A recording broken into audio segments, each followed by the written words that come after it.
Assalamualaikum warahmatullahi wabarakatuh. Perkenalkan kami dari kelompok PPL SD Negeri Tegalerjo 3 yang beranggotakan saya Intan Ayu Agustina.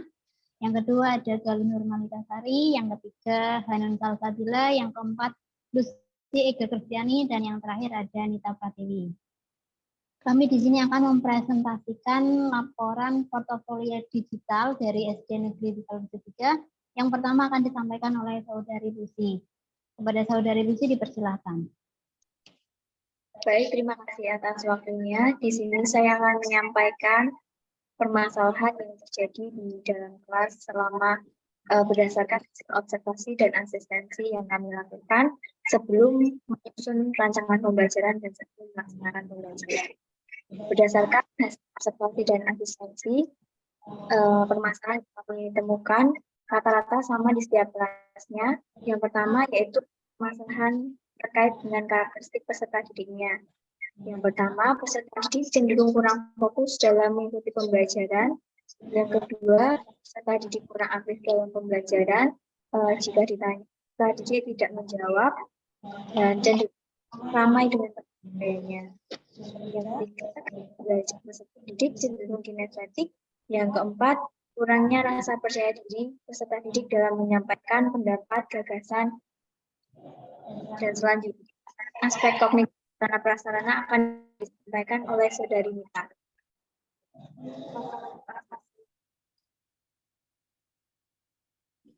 Baik, terima kasih atas waktunya.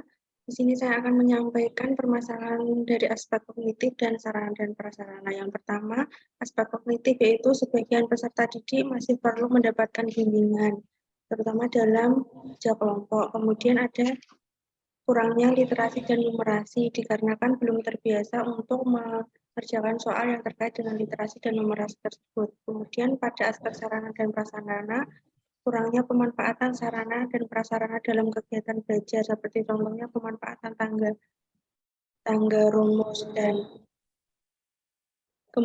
dan lingkungan belajar.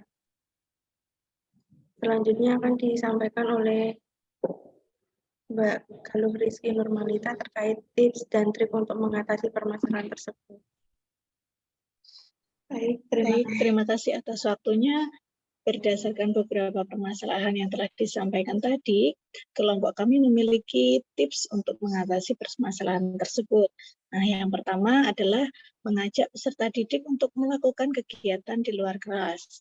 Jadi, ketika pembelajaran, terkadang peserta didik merasa bosan di dalam kelas, jadi untuk guru ada tipsnya yaitu mengajak peserta didik untuk melakukan pembelajaran di luar kelas. Yang kedua yaitu belajar sambil bermain. Nah, belajar sambil bermain ini selain di luar kelas, di dalam kelas juga bisa menggunakan pembelajaran yang didukung dengan permainan-permainan. Ya, yang ketiga yaitu ice breaking. Ice breaking ini tujuannya untuk supaya membangun konsentrasi peserta didik kembali di dalam kegiatan pembelajaran. Ya, selanjutnya yaitu melakukan tanya jawab. Jadi guru mengajak peserta didik untuk melakukan tanya jawab supaya melatih peserta didik tersebut untuk memiliki rasa percaya diri dan membangun interaksi di dalam pembelajaran. Nah, selanjutnya yaitu menggunakan media konkret. Di sini media konkret yang kita lakukan kemarin yaitu contohnya salah satunya adalah menggunakan puzzle, terus kemudian menggunakan alat ukur sederhana dan menggunakan plastisin untuk membuat suatu bangun data. Terakhir, tips dari kami yaitu menggunakan sarana dan prasarana untuk kegiatan pembelajaran. Di sini yang dimaksud sarana dan prasarana, contohnya adalah LCD proyektor, kemudian lapangan sekolah, halaman sekolah yang digunakan untuk melakukan kegiatan pembelajaran. Selanjutnya, salah satu modul ajar dari kegiatan PPL kami di SD Tegalerjo akan disampaikan oleh Saudari Hanun Salsabila. Silakan. Baik, terima kasih kepada Saudari Galuh yang telah memberikan kesempatannya. Di sini saya akan menyampaikan salah satu RPP yang kami gunakan dalam praktek mengajar. Nah, kami menggunakan RPP karena di SDN Tegal 73 belum menggunakan kurikulum merdeka, sehingga kami dalam melaksanakan prakteknya menyesuaikan dengan kurikulum yang ada di sekolah. Nah, pada RPP ini kami mengambil kelas 2, yaitu tema 5 tentang pengalamanku. Nah, pada materi yang akan kami sampaikan adalah integrasi antara matematika dan bahasa Indonesia. Matematika itu materinya tentang alat ukur, menentukan alat ukur, meter dan sentimeter, dan bahasa Indonesianya adalah ungkapan tolong. Untuk model pembelajaran yang kami gunakan adalah model pembelajaran problem based learning.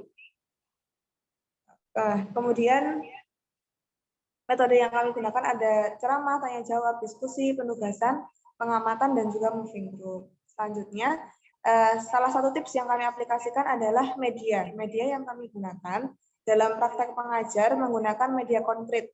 Karena sasaran kami adalah siswa kelas 2, maka mereka membutuhkan benda yang nyata yang dapat dipegang dan dirasakan oleh peserta didik. Nah, di sini salah satu medianya yaitu kain, kemudian meteran, penggaris, buku. Nah, selanjutnya pada langkah-langkah pembelajaran, pada pendahuluan di sini kami mempersiapkan peserta didik, bertanya kepada peserta didik terkait dengan persiapan belajarnya. Karena ketika peserta didik sudah siap untuk belajar, maka peserta didik dapat mengikuti pembelajaran dengan baik. Selanjutnya kami juga menyampaikan tujuan yang akan dilaksanakan selama pembelajaran itu. Setelah itu kami juga menggunakan ice breaking. Seperti yang sudah disampaikan oleh Saudari Galuh, ice breaking ini kami gunakan sebagai salah satu upaya untuk meningkatkan motivasi peserta didik. Nah, selanjutnya masuk ke kegiatan inti. Pada kegiatan inti ini kami membentuk kelompok yang setiap kelompoknya itu terdiri dari beberapa siswa.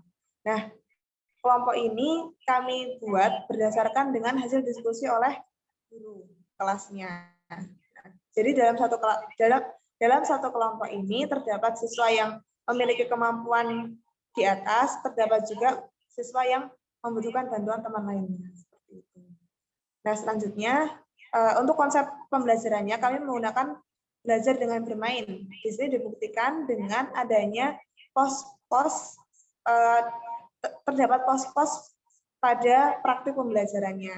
Nah, pada pos pertama itu peserta didik diminta untuk mengukur kain, kemudian pada pos kedua peserta didik diminta untuk mengukur buku, dan di pos ketiga peserta didik diminta untuk menentukan terkait dengan ungkapan tolong.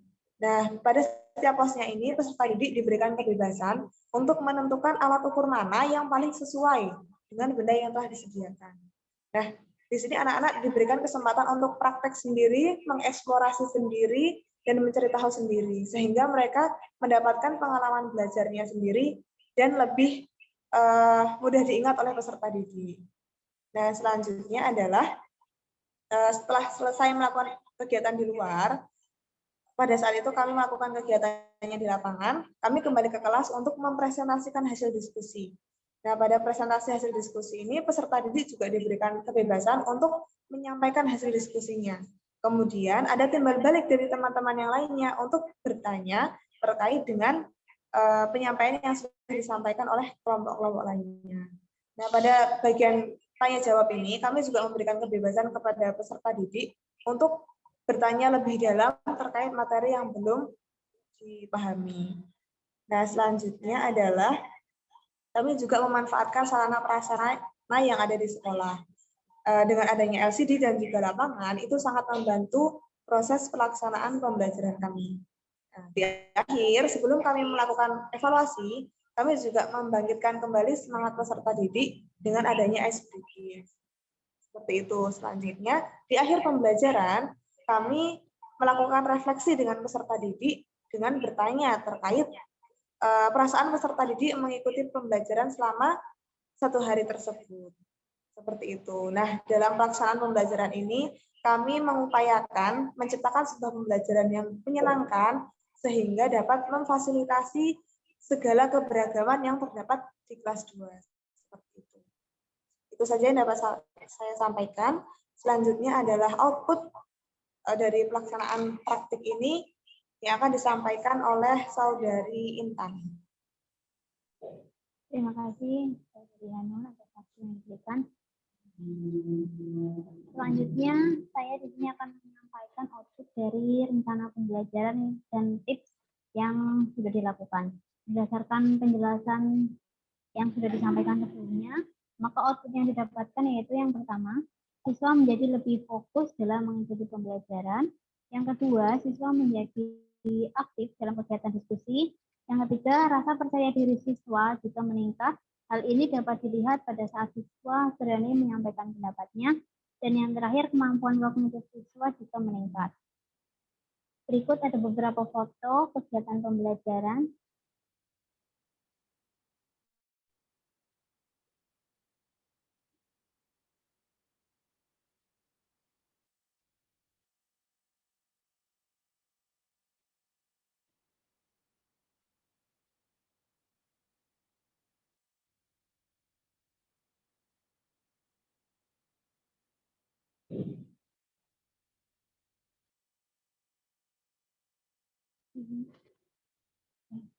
Demikian pemaparan portofolio digital dari kelompok kami. Kurang dan lebihnya mohon maaf. Terima kasih. Wassalamualaikum warahmatullahi wabarakatuh.